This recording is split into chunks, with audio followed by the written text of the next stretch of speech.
Bismillahirrahmanirrahim. Assalamualaikum warahmatullahi wabarakatuh. Di sini kami dari kelompok 6 filsafat sejarah akan menjelaskan sedikit mengenai relevansi, revisi dan ketakutan akan buku panjang. Kemudian sebelum kita membahas lebih dalam, kita harus mengetahui apa makna dari relevansi, revisi dan ketakutan akan buku panjang. Jadi di sini relevansi adalah kesesuaian atau keterkaitan. Revisi pemeriksaan itu maksudnya itu bila nanti ada kepenulisan yang salah atau suatu yang salah tentang peristiwa sejarah yang kita interpretasikan, itu jadi kita tahu. Kemudian ketakutan akan buku panjang. Jadi ketakutan akan buku panjang ini kan dikhawatirkan bila sejarah itu ditulis secara objektif terlalu berlebihan, maka nanti akan menghasilkan tulisan yang terlalu panjang sehingga kita tidak dapat meng-highlight atau memasukkan hal-hal yang penting ke dalam peristiwa sejarah. Next. Kemudian di sini apakah seorang sejarawan memiliki masalah tentang penyusunan peristiwa sejarah? Tentu saja ya, kita sebagai seorang sejarawan pasti memiliki masalah, terutama tentang penyusunan peristiwa sejarah. Dengan sumber sejarah yang banyak didapat, seorang sejarawan kesulitan untuk menyusun tulisan atau kepenulisan sejarah secara kronologis. Seorang sejarawan harus memiliki keahlian dalam menyusun dan harus menguasai teknik kepenulisan sejarah. Bila tidak menguasai teknik kepenulisan sejarah, kita akan kesulitan tentunya untuk menginterpretasikan atau membuat historiografi atau membuat cerita sejarah. Kemudian adalah kunci kesuksesan utama dalam penulisan sejarah adalah pemilihan pokok bahasan atau asumsi yang akan kita angkat, yang seringkali tidak sejalan dengan fakta. Jadi di sini itu seakan-akan kita sebelum menulis itu sudah terbayang atau berpikir ya tentang kronologi apa yang ingin kita tulis. Namun sayangnya kadang fakta, peristiwa atau sumber yang kita cari itu tidak sesuai dengan apa yang kita asumsikan seperti itu. Bila tidak, kita akan banyak tulisan atau buku panjang yang hanya akan memenuhi kebutuhan data atau sumber sejarah yang kita dapatkan, bukan asumsi sesuai tujuan utama untuk apa kita menulis. Jadi ketika nanti asumsi dengan fakta itu tidak sesuai dan kita tidak melakukan suatu revisi ya, di sini kan ada kata-kata asumsi yang kita miliki seringkali tidak sejalan dengan fakta peristiwa yang kita dapat dari sumber, sehingga menuntut kita untuk terus merevisi. Bila tidak merevisi, tentunya ya kita ya terlalu banyak kepenulisan atau banyak tulisan, dan nanti tulisan kita akan terpaku pada data atau fakta atau sumber yang kita dapat, bukan dari asumsi yang akan kita bangun. Maka dari itu wacana sejarah harus kita bangun terlebih dahulu. Apa itu wacana sejarah? Wacana sejarah adalah muncul sebagai praktik budaya masa lalu yang kemudian digunakan sebagai sumber dari peristiwa masa lampau. Jadi di sini wacana sejarah merupakan salah satu sumber dari peristiwa masa lampau yang dapat menghasilkan sebuah buku karena bersifat koheren. Bersifat koheren itu sesuai atau bersifat koheren itu yang dimaksud adalah mudah keterkaitan ya. Nanti ini ya koheren ya. Saya tarik ke sini dulu ya. Nah ini pernyataan yang berkaitan dengan lainnya. Jadi di sini kita harus koheren ya, atau keterkaitan antara satu tulisan dengan tulisan lainnya, dan tentunya dapat dipahami. Kemudian ada wacana sejarah sesuai dengan norma komunikatif. Apa sih norma komunikatif itu? Karena informasinya yang relevan dan koheren. Relevan itu sesuai, koheren itu yang berkaitan. Namun ketika wacana demikian dipandang sebagai kegiatan komunikatif, itu mengikuti wacana sejarah dalam teori berusaha untuk menyampaikan kepada pembaca informasi menarik yang telah diartikulasikan menjadi satu kesatuan yang koheren. Jadi di sini wacana sejarah sebagai sumber dari peristiwa masa lampau yang ingin kita bangun seperti berbentuk asumsi-asumsi ya, dengan mengolah dan merevisi sumber tadi. Kemudian tujuan lain tidak hanya sampai dengan koheren, tapi juga wacana sejarah harus sesuai dengan norma komunikatif, yaitu kita bisa memahamkan pembaca. Jadi kita tidak hanya menulis, kita harus memahamkan seorang pembaca begitu.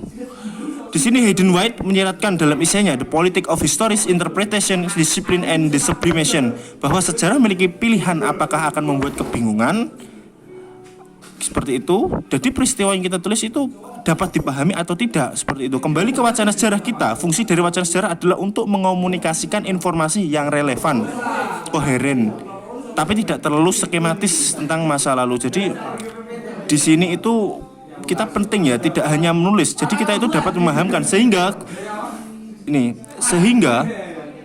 ketika kita tidak dapat menggunakan norma komunikatif, kita akan gagal memahamkan peristiwa sejarah yang akan kita angkat kepada pembaca seperti itu. Oke, next. Kemudian yang paling penting dalam sebuah penulisan sejarah atau historiografi ataupun tulisan sejarah lainnya, yang pertama adalah kronologis ya, atau urutan kejadian peristiwa sejarah. Salah satu definisi penting dalam makna sejarah adalah kronologis atau harus urut. Begitu juga sejarawan yang ingin menulis tentang suatu peristiwa sejarah diwajibkan harus kronologis secara 3 unsur, yaitu ruang, waktu, dan manusia. Lalu apakah tanpa kronologis sebuah peristiwa dapat dikatakan sejarah? Ya, Augustin Seri mengatakan ketika ia mencoba menuliskan sebuah peristiwa sejarah sesuai fakta kejadian tanpa kesatuan atau terstruktur atau diibaratkan tubuh ya, menulisnya secara bebas sesuai fakta yang apa adanya tanpa interpretasi dan tekanan tujuan atau asumsi dari dirinya atau siapapun. Apakah dia berhasil atau relevan menuliskannya? Nah, kemudian di sini ada yang disebut relevansi dalam narasi sejarah, merupakan hal yang terpenting dari prinsipnya. Kita dapat tahu bahwa tujuan dari penulisan sejarah bukan hanya sekedar menyusun narasi, tapi juga bagaimana kita dapat memberi pemahaman seperti itu. Seperti yang saya katakan di awal ya. Jadi kita di sini itu tidak hanya menulis dan menginterpretasikan sebuah peristiwa sejarah menjadi suatu historiografi atau tulisan sejarah, tapi kita di sini juga harus paham atau memahamkan pembaca tentang wacana apa yang kita angkat dan asumsi apa yang ingin kita beri kepada pembaca. Seperti itu. Prinsip relevansi tidak hanya berlaku untuk hubungan antara ucapan dan konteksnya, tetapi juga hubungan antara yang berbeda proposisi. Proposisi adalah ini, yang merah ini, artinya pernyataan yang bermakna atau kalimat yang kuat akan bantahan skeptis dan kritik secara utuh. Jadi di sini itu bagaimana sejarah bisa dikatakan sebagai suatu yang sesuai, yang relevan, yaitu ya dengan proposisi ini tadi. Jadi kita itu agar tidak ketakutan menceritakan terlalu panjang, ya kita membuat satu kalimat saja yang singkat seperti itu. Tapi dalam satu kalimat itu sudah meng-highlight misalnya satu paragraf. Jadi seperti diresum atau dirangkum seperti itu. Jadi satu kalimat tersebut mempunyai penuh makna tanpa menghilangkan suatu bagian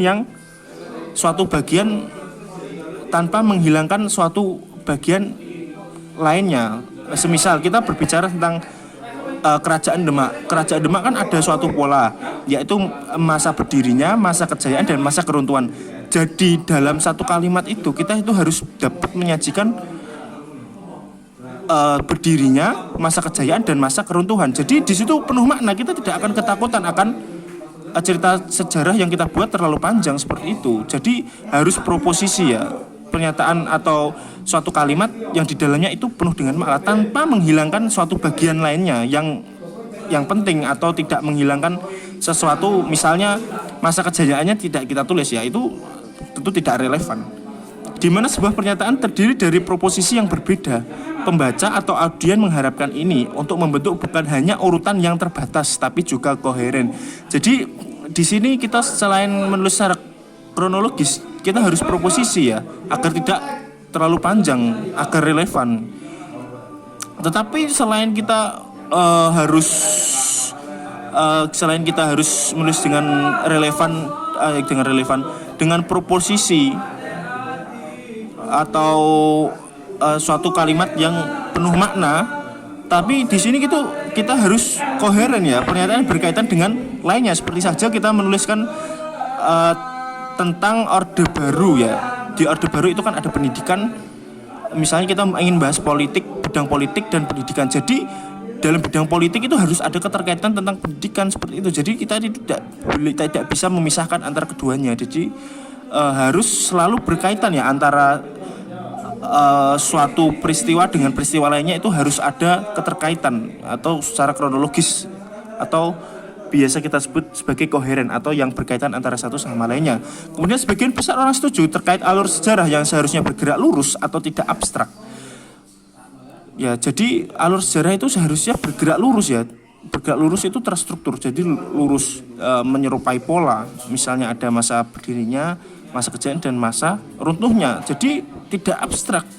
Bagaimana pembaca dapat memahami bila kita menceritakan peristiwa sejarah itu secara abstrak? Misalnya ya kita tidak membaginya dengan 3 pola, berdirinya, masa kejayaan dan keruntuhan. Jadi kita sebagai sejarawan, tentunya sebagai pembaca juga pastinya akan kebingungan bila alur sejarah itu tidak buat sedemikian rupa atau tidak terstruktur.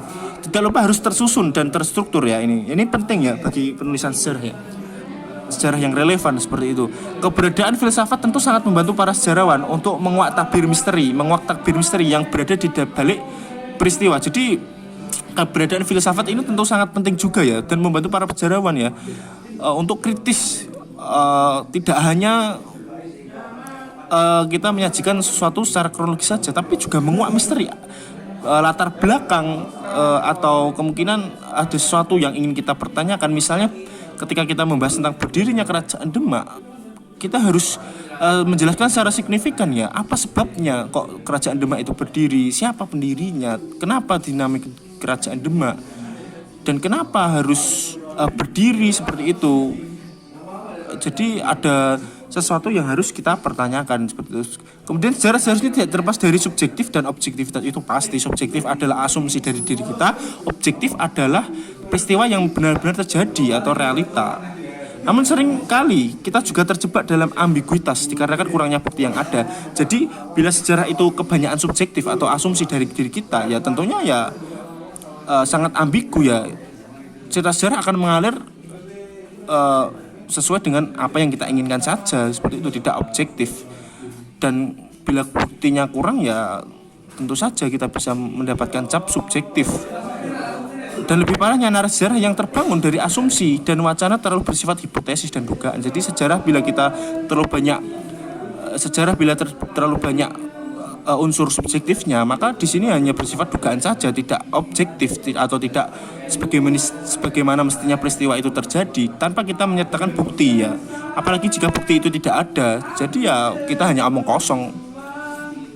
Dalam kata pengantarnya ini ya, ini bisa dibaca, berpendapat bahwa pada dasarnya telah ditulis ulang dalam bentuk disingkat ya. Jadi pada zaman itu tahun 1805 ini karya Aquentel disingkat sebagai sebagian besar sejarah Dupleix, Mézeray, Daniel and Fely. Dengan demikian telah membantu publik menyelamatkan mereka dari banyaknya narasi sejarah yang terlalu panjang. Jadi di masa itu bila kita ingin menulis sejarah itu secara objektif kan terlalu panjang. Jadi di sini ada namanya Dupleix, Mézeray, Daniel dan Fely. Ini menuliskan sejarah dalam bentuk singkatan-singkatan, atau kalau zaman sekarang itu ya proposisi tadi. Jadi menjadikan suatu peristiwa itu atau suatu paragraf menjadi satu kalimat dan di dalamnya itu penuh dengan makna tanpa menghilangkan bagian apapun atau utuh seperti itu. Padahal butuh lebih dari 2 tahun 10 jam sehari untuk membaca semua dokumen asli yang berkaitan tentang sejarah Prancis. Tentunya sejarah Prancis sekarang berkurang secara ekonomi berkat naskah kuno untuk membaca 10 hari saja gitu, berkat sesuatu yang disingkat-singkat ini tadi, kita cukup membaca 10 hari saja seperti itu. Jadi tidak banyak. Tentu saja bila kita melihat bahwa menuliskan sejarah atau melihat sejarah Prancis secara keseluruhan ya bisa bertahun-tahun tentunya. Ringkasan abrégé précis resume Tiblix sinopsis quiz the very adanya genre semacam itu menunjukkan bahwa karya sejarah selalu terlihat perlu disingkat dan diedit ulang. Jadi sejarah itu agar tidak terlalu panjang itu ya perlu yang namanya revisi ya. seperti itu, perlu disingkat-singkat dan diedit ulang seperti itu. Peran penting revisi dalam penulisan sejarah seringkali terabaikan. Terkadang kita terlalu menerima begitu saja beberapa sumber tanpa merevisi tingkat koheren dari narasi yang kita bangun. Kemudian ketika kita masuk dalam ranah sejarah, kita ketakutan akan panjangnya buku atau narasi sejarah, tentu saja karena banyak sekali sumber yang ada. Buku atau penulisan narasi sejarah pada dasarnya telah ditulis ulang untuk menampilkan garis besar sejarahnya dan berhasil membantu pembaca mempersingkat waktu dan tidak memperpanjang tulisan seperti itu. Sehingga beberapa sejarawan terdahulu memiliki tugas untuk menuliskan kembali peristiwa sejarah secara objektif. Jadi pada masa itu beberapa sejarawan itu mencoba menuliskan sejarah secara objektif, namun ada yang tidak selesai. Bahkan karena terlalu panjang tulisan mereka meninggal terlebih dahulu sebelum tulisannya selesai. Itu ada ya, benar-benar terjadi. Jadi penentuan awal dan akhirnya penulisan sejarah dipasrahkan pada sejarawan. Maka dari itu banyak yang menyatakan cerita sejarah itu subjektif bukan objektif seperti itu. Kemudian makin kesini ya, disusunlah metodologi sejarah untuk apa? Agar relevan disebut sebagai sejarah. Dengan banyak revisi akan semakin kita menemukan garis besar sejarah agar narasi tidak bertele-tele atau terlalu panjang. Jadi dengan metodologi yang sudah terpikirkan ini, kita tidak perlu ketakutan akan narasi yang terlalu panjang atau bertele-tele seperti itu. Kemudian di sini tugas seorang sejarawan tentang 3 pokok bahasan tadi adalah relevansi. Dari relevansi ini kita sebagai sejarawan bertugas untuk menyajikan sebuah narasi yang urut, tersusun, dan terstruktur. Tidak boleh terlepas dari tujuan utama kita yaitu memberikan narasi yang komunikatif kepada pembaca agar dapat memahami narasi yang kita buat. Kemudian terkait tentang kata revisi, permasalahan penulisan sering kali membuat kita pusing ya. Tentunya saya juga merasa begitu ya. Jadi di sini peran revisi itu sangat-sangat penting ya sebenarnya, yang terkadang kita mengabaikan. Tergantung subjek atau asumsi apa yang ingin kita bangun sesuai dengan sumber sejarah yang ada. Terlalu banyak fakta sejarah juga menyebabkan revisi berulang kali harus kita lakukan agar dapat menarik garis lurus dalam peristiwa sejarah. Sehingga dalam penulisan sejarah sebuah narasi tidak bertele-tele atau terlalu panjang yang sering kali membuat baca malas ya, terlalu lama untuk memahami bacaan dan tidak mendapat peristiwa penting dalam narasi sejarah yang kita bangun. Jadi sebuah narasi itu penting ya, tidak bertele-tele. Ya tentu saja ya, saya juga termasuk orang yang tidak begitu suka membaca. Jadi ketika terlalu bertele-tele atau tidak fokus dalam garis besar itu ya terlalu malas untuk kita baca, malas mau membaca, terlalu panjang. Ya. Oke, next. Ya, kemudian seperti itu. Terima kasih. Kesimpulannya ya di sini yang kita dapat adalah revisi atau kesesuaian seperti apa yang diharapkan filsafat sejarah untuk sejarah sendiri. Jadi ya selain kita melakukan kepenulisan, kita juga harus memberi pemahaman yang tentunya harus komunikatif. Jadi tidak hanya membuat narasi, jadi kita juga harus memahamkan pembaca. Karena ilmu kita ilmu non eksakta ya, kita harus memahamkan seorang pembaca seperti itu. Tentunya ya dengan kepenulisan yang terstruktur, yang beralur, tidak abstrak, dan tentunya koheren yang keterkaitan ya seperti itu. Kemudian relevansi atau kesesuaian tersebut dibarengi dengan revisi seperti itu. Jadi revisi ini sangat penting karena agar semua narasi sejarah atau bukan narasi ya, agar semua sumber data yang kita dapat itu harus proposisi ya. Jadi tidak terlalu banyak, singkat namun dapat dipahami seperti itu. Nah, terus kemudian yaitu ketakutan akan punjul ketika kita sudah menulis dengan sesuai atau relevan dan tentunya banyak revisi ya, kita tidak akan ketakutan akan panjangnya cerita sejarah atau narasi yang kita buat seperti itu. Terima kasih. Wassalamualaikum warahmatullahi wabarakatuh.